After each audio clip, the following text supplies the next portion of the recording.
Hello, today is the summer solstice and I've been up since a ridiculously early hour watching the sun rise over the eastern coast on Dunwich Beach. It's also the Suffolk Day, which is this sort of, for those of you unfamiliar, a county celebration that was instituted a year or two back, in which various events happen around Suffolk to celebrate the joy of living in Suffolk and all of the sort of good things about Suffolk.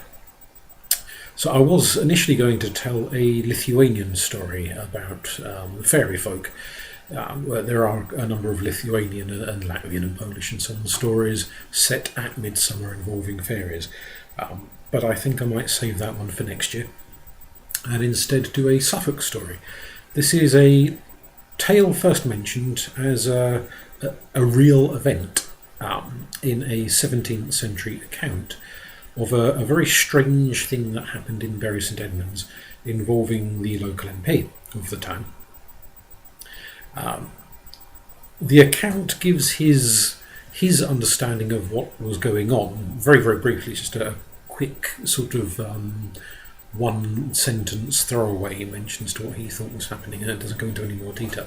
So this story is slightly padded, a bit of poetic license if you like, to try and flesh out the statement made by Duncombe, the MP of Bury St Edmunds back in the 1600s, late 1600s.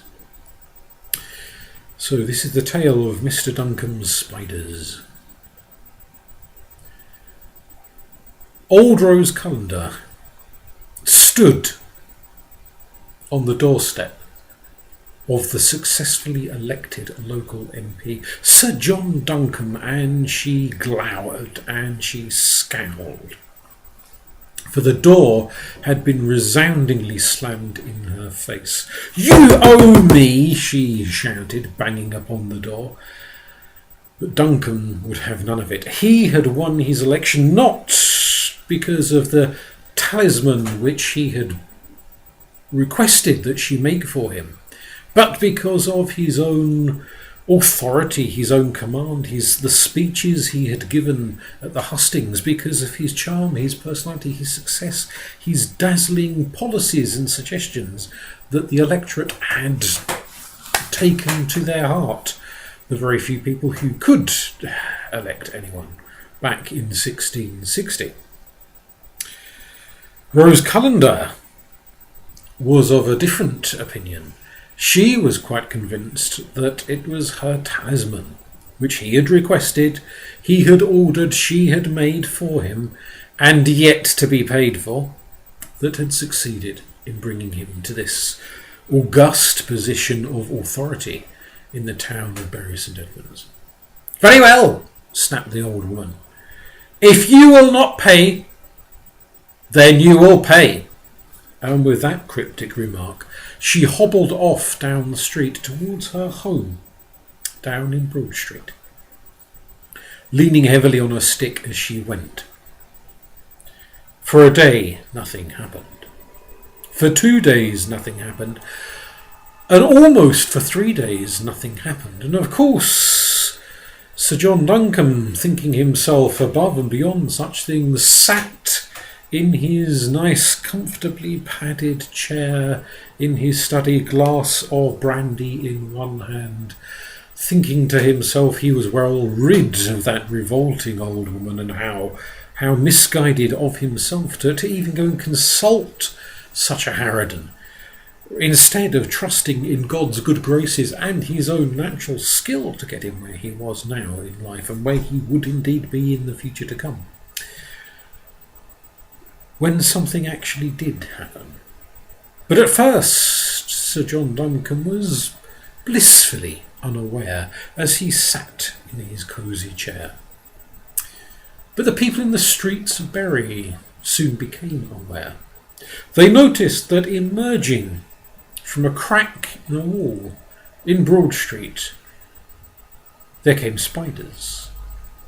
Not one spider, not 10 spiders, not 100 spiders, but thousands upon thousands upon thousands of spiders, small red spiders scurrying their way up Broad Street towards the home of the new MP, in a line, in a harmonious line, like a regiment of soldiers marching in 8-legged unison up the street.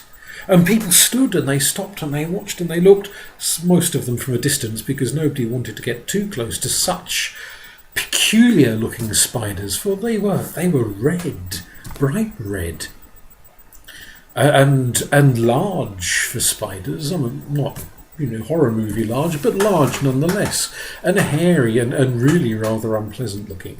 And they marched and they marched and they marched, and those members of the town who had little else to do with themselves that day stood and watched and followed the progression of this marching army of arachnids as they went up and up and up the street.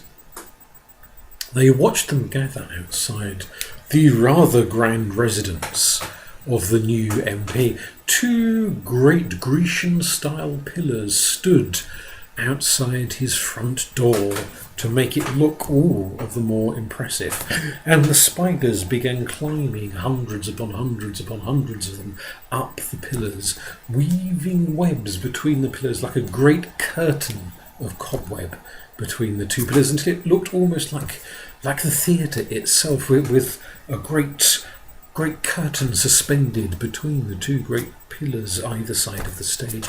Not all of the spiders were weaving and weaving and weaving. Some of them were scurrying under the door jamb into the very house of Sir John Duncombe, up the stairs, into the dining room, into the kitchen, making the kitchen maids scream their head off as hundreds upon hundreds upon hundreds of spiders crawled into the house as well as outside the house, even into the study of Sir John himself, who leapt to his feet, spilling his brandy, looking hither and yon and stamping on spiders here and stamping on them there, and others and others and others.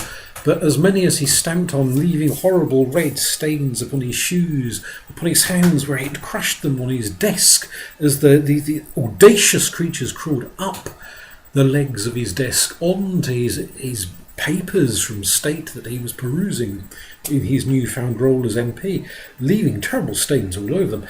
An insane number of spiders everywhere. He called for the housemaids, who came screaming and worrying and saying that, "Sir John, there are spiders in the kitchen, there are spiders in the bedroom, there are spiders in the hallway, there are spiders everywhere." Until at length, disgusted with this, he determined he would go and call for some kind of exterminator.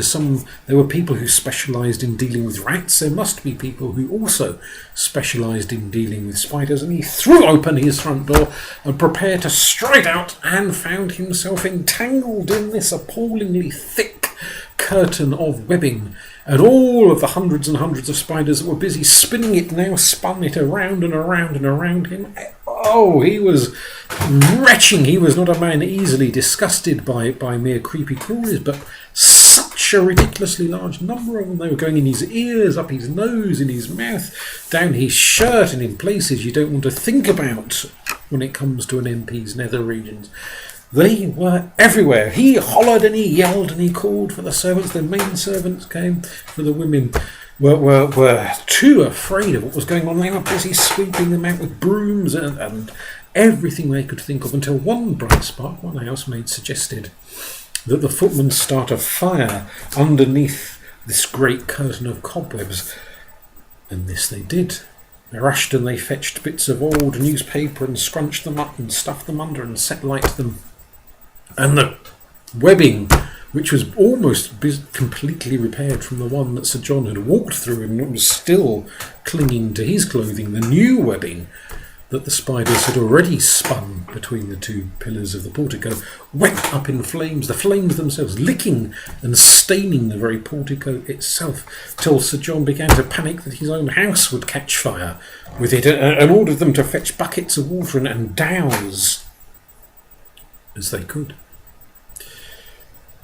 Whilst all this was going on, and people of course were all gathered outside to gawp, slack-jawed as yokels invariably will, at the bizarre sight of this army of spiders marching into the new MP's house, he saw, standing amidst the crowd on the other side of the street, a thin, gnarled figure leaning heavily upon a black thorn stick.